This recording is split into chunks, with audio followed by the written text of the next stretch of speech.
Voices unheard, the urgency of animal rights.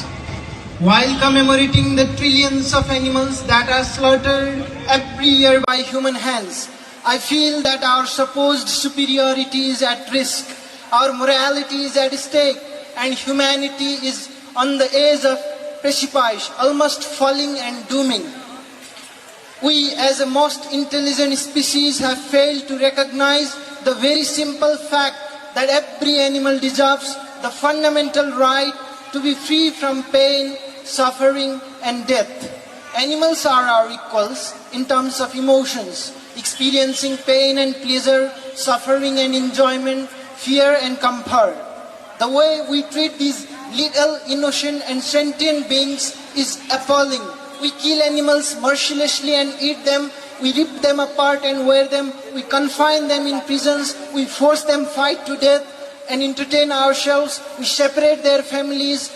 We do horrific researches and experiments on them. We test them for cosmetics and household products. We expose them to toxic substances and unbearable pain.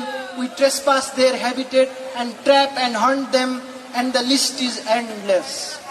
It is proven that human beings have a direct kinship with non-human animals, but we are abusing them in every possible way.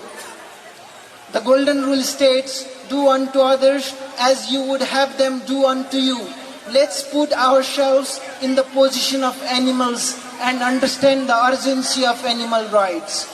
How quiet would you have wanted human beings to be if you were an animal being crammed into the truck headed to the slaughterhouse? How silent would you have wanted human beings to be if you were an animal standing in a kill line, smelling blood and fear, watching your friends being brutally killed and waiting for the same fate? I believe most of us are compassionate people with a kind heart. We cannot kill an animal by ourselves. We even feel bad watching somebody killing an animal. It is because deep down we don't wish to hurt them. We don't want to kill them for trivial reasons. Therefore, it is essential to make a connection now. We love animals implies we do not eat them per se. We have become so conditioned and desensitized that we no longer recognize animals as living beings. We see them as commodities instead. We disregard their lives, which is everything for them. Yes, their dead body parts are valuable. We dismember them, we shell them, we boil them, we grill them, we cook them, we devour them, we enjoy how they taste, and eventually we excrete them.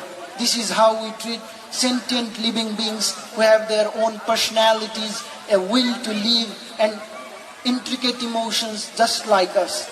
By the end of this speech, over 600,000 land animals will be killed, and this is disgusting.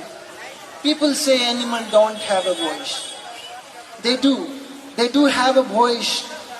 They do have a voice that echoes in their desperate screams. They do have a voice that resonates in the silent plea of their reddish and fearful eyes. They do have a voice in their heart trying to share with us the story of their pain and anguish. They do have a voice and they are begging freedom, freedom, and freedom.